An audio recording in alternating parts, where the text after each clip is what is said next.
Good afternoon, ladies and gentlemen. This is Harry Muppet. Welcome to another 1v1 Daily Masters cast.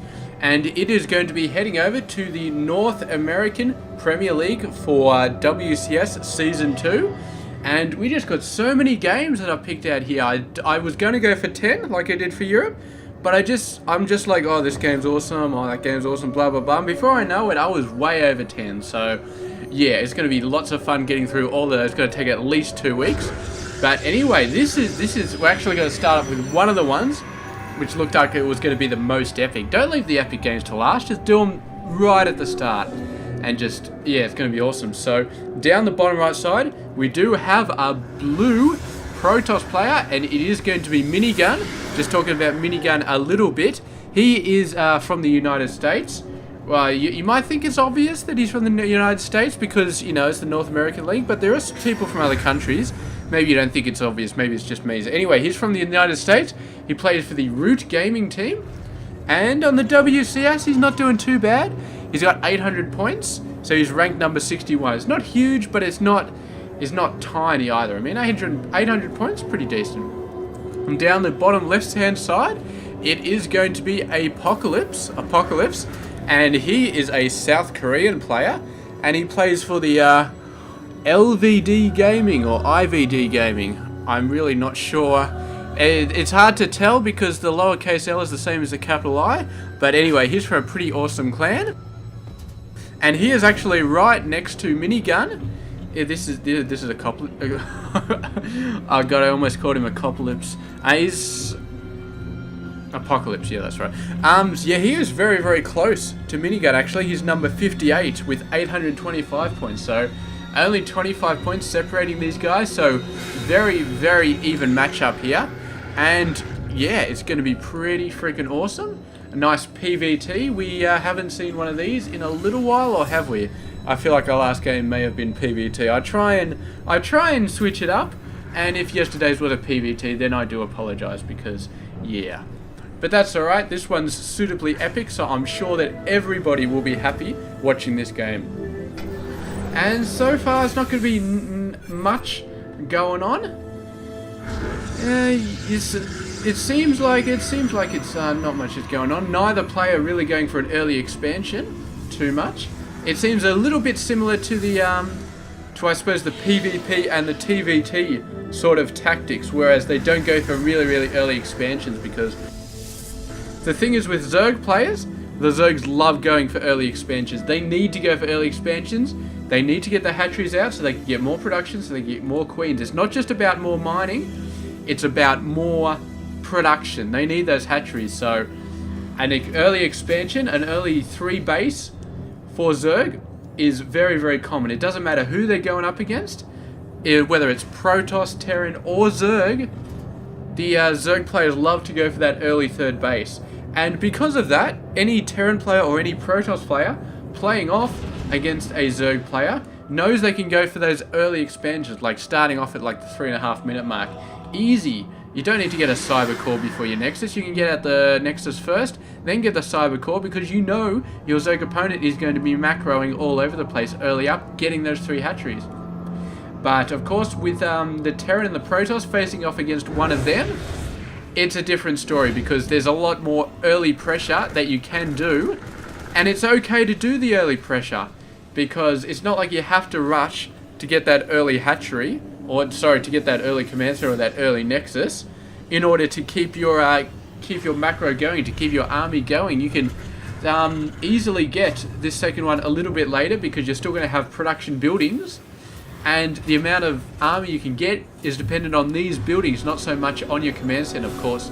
Economy does factor into it a little bit, but definitely not as much as it would be for the Zerg, because they need that extra lava, man. That is so important for them. So here we go, Minigun coming out with the old Mothership Stalker combo. Might go for a 2-pronged attack, not going to work. He's got 2 Marines in there. He's got a whole bunch of Marines back there, so he's going to be able to blow off both of these guys at the same time. The Stalker may run straight past here, start trying to hit some SCVs, but he's not going to last very long trying to do that.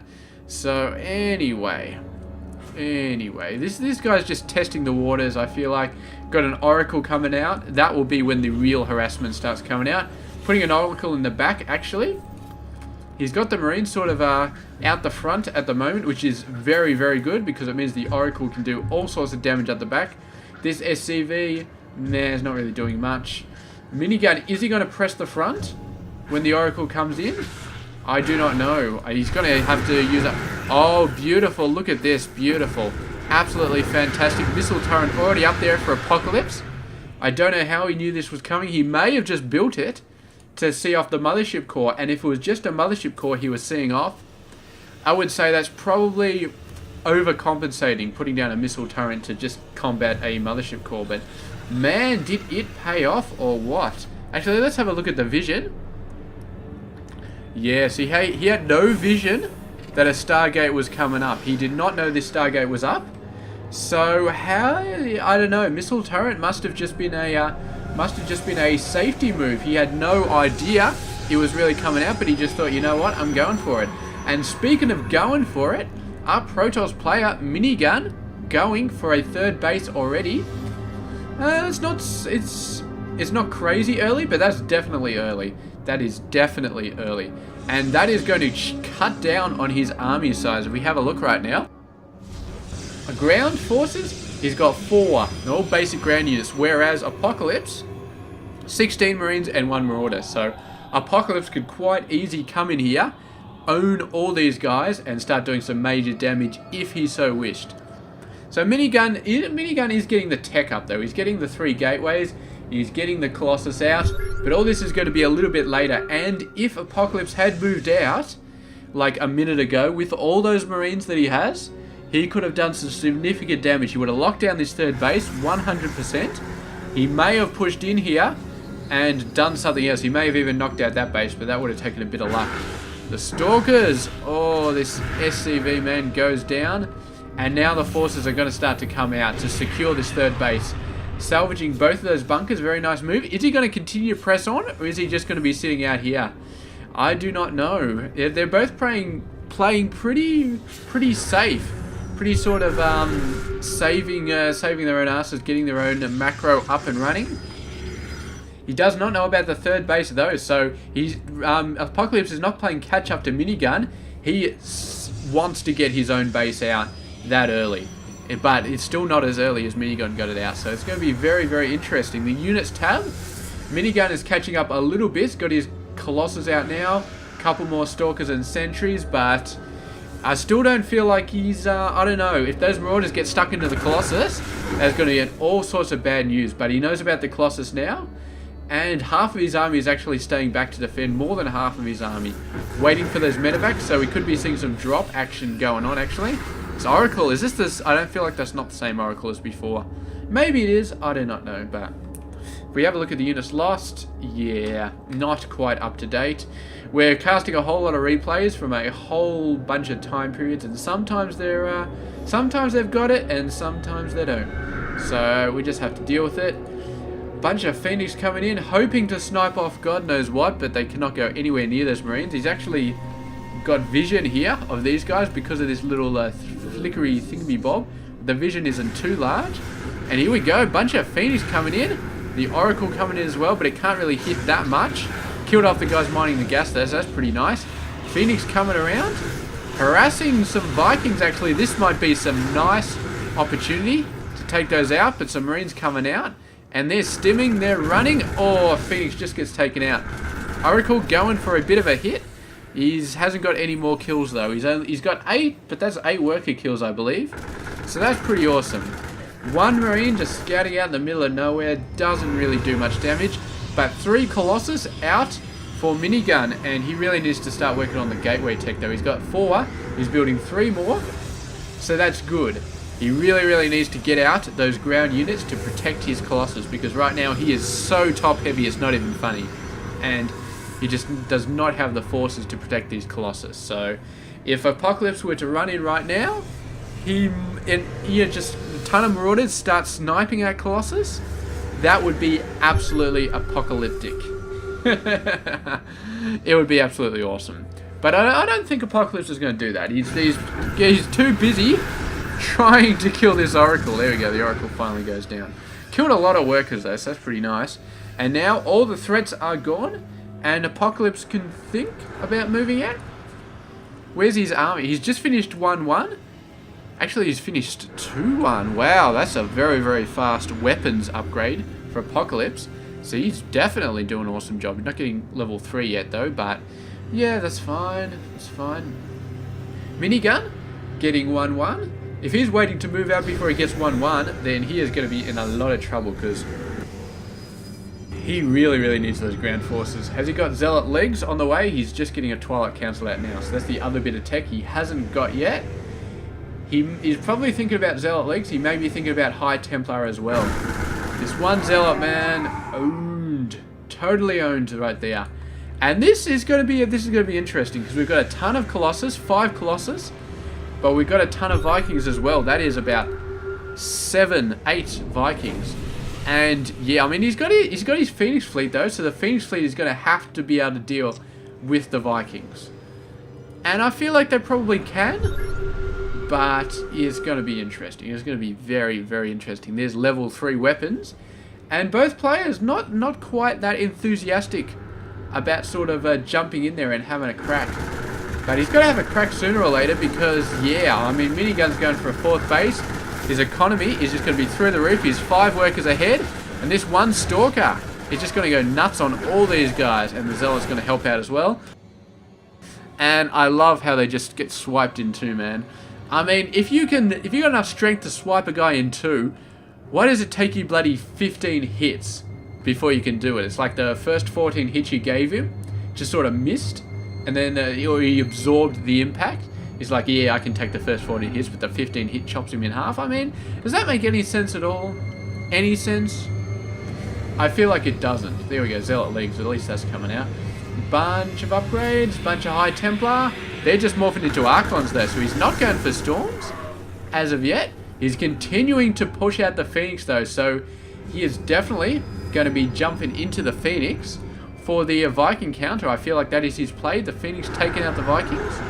And the Vikings will, of course, attack the Phoenix automatically, unless they're manually attack waypointed on the Colossus, which is just a bit of a pain in the ass. But have a look at the numbers: 12 versus 15. I feel like Apocalypse definitely has the advantage in terms of air, but Stalkers will even that up, Archons will even that up, and of course he's going to buy time for his Colossus to kill the ground army, which is the most important thing. So, yeah. Doing a scan, seeing the army over there. Minigun does not want to get flanked, but he does want to do something. He's going to push in. Yeah, Apocalypse is seeing it. There we go. Thinking about an engagement. The Colossus are going nuts. The Vikings are not in a good position to attack the Colossus. The Phoenix are going nuts on them. The ground force is just being wiped out so fast, but stimming up Marines and Marauders are wiping out the normal parts of Minigun's ground army, and now it's basically just Colossus left. These forces actually going in, the ground forces attacking the Colossus directly. Manages to keep most of them alive. One Colossus goes down, still 5 alive. All of the Phoenix have gone down. The Colossus are making a run for it. He desperately needs to get rid of these extra Vikings. So beautiful. So Apocalypse won the air battle, but Minigun won the ground battle. And with a couple of Stalkers coming out, he is going to be in all sorts of a good position to start knocking this out. He only has to worry about the Vikings, but I feel like Stalkers could probably do a decent job. And anyway, he's got such a good range here, such an awesome range. I don't know what that Phoenix was doing, but he kind of sucks at his job, to be honest. He kind of sucks at his job. Nice bloody pylon placement as well. He's got one right here. You can warp in a bunch of guys, just zoom in on there. Of course, with it being a planetary, the Zealot Harass is not going to work.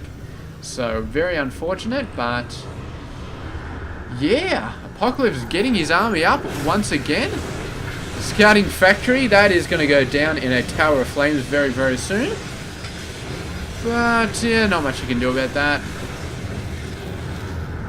There we go. Pushing out again. He feels like he's got the numbers. He does not have the air superiority, though, but the Stalkers pushing in. The Stalkers just don't have the DPS to really take out the Vikings, though. So, yeah, that's not good. Although the Stalkers are hanging back, hitting a bunch of Vikings. And the Colossus feeling a little bit better, going to turn around and start attacking. The ground army getting wiped out quite fast but the Stalker's just not hitting the Vikings fast enough. They're actually turning on the Marauders now. The Marauders running in to hit the Colossus. And that attack, a bit of a mistake, man, I feel like. He took out a bunch of units, but he lost a lot of Colossus, and you do not ever want to use your Colossus. I mean, there's basically no even trade when you're losing all of your Colossus. It's just bad all over. Unless you wipe out the entire army, and you lose your Colossus, and then you go in and finish him off, that's probably okay. But if there's any sort of other trade where you lose your Colossus, then that is a bad trade. Definitely a bad trade. I mean, there's still Vikings on the field as well. He's still continuing to produce Vikings, just one at a time. But that's fine. I feel like he's got his Vikings under control. And what we're going to be seeing soon, I'm almost sure of, is going to be storms on the Vikings. Because that is the way to kill them. I mean, you saw how slowly those Stalkers were taking the Vikings out. Just too slow. So a couple of storms on the Vikings and they just start going down really fast. And once you storm them, the Colossus can come out really pretty much unmolested and just go in there and just do all sorts of awesome stuff. But pretty Marauder heavy army here. So that's going to be a bit harder for the Colossus to take down. Bunch of Archons as well. Archons are good, but I'm sure he's got some High Templar in there somewhere. There's storms, but Apocalypse very, very good at dodging the storms. Are we going to be seeing storms on the Vikings? No, he may be saving them. This might be a mistake. The Vikings... he definitely wants to storm the Vikings because those Vikings are killing the Colossus, and once the Vikings die, everything else is going down. But the Vikings... And there's not... There we go. Storm coming down. One Viking goes down. Only 2 left. Another storm coming down. That was a critical storm on the ground army. And it caught some of the Vikings as well. So really, really nice. Starting to produce 2 Vikings at once now. So very, very good job. Actually, I don't know if this is a drop or just a bunch of guys running in. But they did a pretty good job. If you have a look at the income. Probably about 10 minutes ago, Minigun was ahead. So I don't know if he was still ahead. But he definitely took a very, very decent beating there. So he's a bit behind workers. There we go. He's going to be building a crapload more workers now. And now he's going to push in. He's going to try and take out the 3rd or the 4th. I think we're up to the 4th now. Trying, but he does not want to engage this force. Apocalypse kind of doesn't want to engage him either. But I feel like Apocalypse is pretty good. I feel like he's got a pretty decent chance here. He's scared of the storms. That's probably it. He's just... scared of the storms, and I gotta say, man, I can totally relate to being scared of the storms, because storms are just bad. Oh, look at this Marauder hit squad coming in. He's got a bunch of Zealots. I don't know how good these are gonna be. They're pretty good with an Archon as backup. Maybe they can do something. Another engagement here, and storms. That's another storm that missed, so that's not good. But he's keeping the pressure on Apocalypse, forcing him back, keeping him scared with those storms. And here we go, the Marauders lifting down there. The force trying to come around, try and save that. Look how fast these guys go down when the Archon hits them, man. Really needs to get a couple of Phoenix over here. There's one Phoenix being built. I'm guessing it's... Oh, look at that storm. They just ran straight into it. Storms on the Ghosts as well. But the EMPs are really, really taking their toll right here. And he's actually going to try and do something here. I don't know if he's got enough. The Vikings are just taking out the Colossus non-stop. All of the ground forces go down. Every single ground force goes down. The Vikings go down. The Colossus are in a horrible, horrible position. They've got no health left at all. All you just have to do is tap them on the shoulder and they are going to fall over. So very, very unfortunate. But he's going to continue to push in. Continue to keep the pressure on. And maybe try and make this base go down. But the Planetary takes out the Colossus, man. So... that is completely insane. These medevacs are going to go down. Nice, easy medevac snipe off one of them anyway. This guy, oh, just got blown up. Boom. And yeah, Minigun thinks he's got a bit of an advantage right now, and I happen to agree with him. So he's going to push in here, see what he can get up to. The base is going to be running away. The Zealots chasing after the SCVs. Oh, a storm. A beautiful, beautiful storm, and so many workers getting lost there. But Minigun sees the tides turning against him. He is going to be getting the hell out of there. Some reinforcements coming in, but no Colossus reinforcements. So once this Colossus goes down, Minigun is in all sorts of problems when it comes to dealing with these guys. He does have... he's only got 1 Colossus on the field. And that is this one, which has basically no health. He's going to try for this base now. It's a very, very good time to do it. I think he's got the damage to make it happen. It depends how much repairing these guys get done. But no, it's just not enough. He thought he killed the base, but he didn't quite, so he had to go back in there. Taking lots of damage, and the base does go down.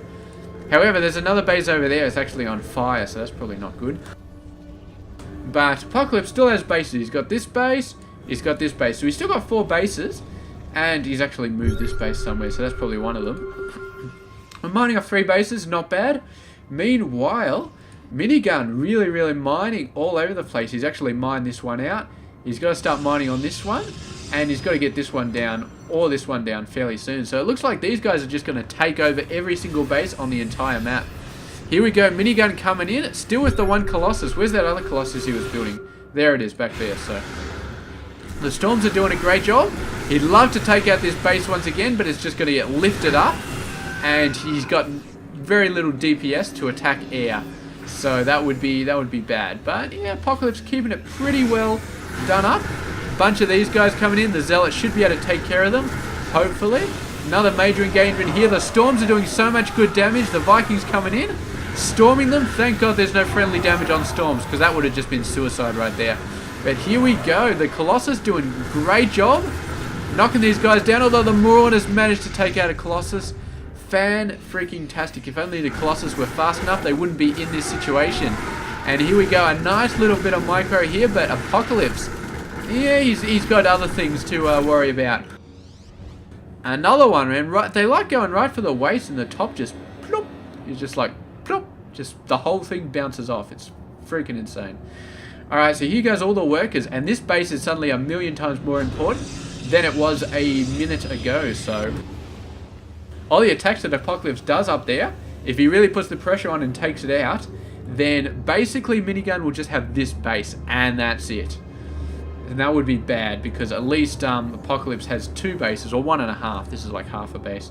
So anyway, this force, and look at that, another drop coming down. It's just 1 Marine so far. High Templar coming out. I don't know what the High Templar is planning on doing, but he's getting shot. That's what his plan is. So there, Marine's doing a great job there. The workers all having a run. Another really nice drop here. And Minigun totally not prepared for this very aggressive drop action. These guys not really doing much, but they're keeping a bit of the army back there. The main army coming around. The dropships are too fast. Where are the Phoenix when he needs them? It's going to be dropping down here. Nothing really left. We're killing a couple of workers that are mining some gas. And here we go, the drop coming over to the 4th base. Dropping down, killing some stuff. Minigun, it takes so long to warp in units, and by the time they're warped in, he just lifts up the guys again into the medevac. Although there's nothing left to go back up into that medevac. Where are the Phoenix? Get the Phoenix over there. Minigun's like, screw this, let's just go in and wipe out these bases. I've had enough of this bullshit. And meanwhile, another set of Marauders coming in. The worker count, he's still quite ahead in the lead, man. He's been storming workers all over the place, and I feel like that's been doing a great job. He's definitely got an awesome force here, and I feel like he could almost take this main force just head on. And beautiful storm coming down. Couple more of those, and he would just own these guys all over the place. And yeah, Apocalypse has not actually mining up in this location, so the workers are all over there, but he's not mining there yet. Does not have a command center up there yet. He's going to have to rectify that situation very quickly, because otherwise he is just not going to be able to survive this macro battle. I mean, he needs the income from this base. This base down here, just not enough. And with storms going down a beautiful all over the place, yeah, he needs the extra income from that top left side. So we will see. There we go. The base is going over there. And if Minigun starts running down from the top, from this pylon he's got so strategically placed there, and starts taking out that base, he is just going to be awesome. All sorts of awesome. Look at all these workers translating over to that other base. They're just all going down. It's 69 versus 21. That is basically it, I think. I do not know how how Apocalypse can possibly survive this. The Storm's doing such a good job, and here is going to be the push. So beautiful job from Minigun, just taking a beautiful victory there. Really nice harassment on the bases. I mean, Apocalypse did some nice harassment as well, but he never killed a Nexus. I don't think he ever killed a Nexus in this game. Whereas Minigun, killing bases all over the place, and just the storms, some of the best storms I have ever seen in a game. They're just absolutely beautiful. So there we go. That is our daily masters for today. Extremely epic, and I'm very, very happy with this. I'm not sure why Apocalypse is... did he leave? I feel like he left. I feel like there's just somebody else watching this replay who's still in there. So there we go. Thank you very much for watching this daily masters 1v1 cast. Very, very exciting, and I'll catch you guys tomorrow for another one. So please subscribe to my channel if you haven't already done so, and thanks for watching. I'll catch you guys tomorrow.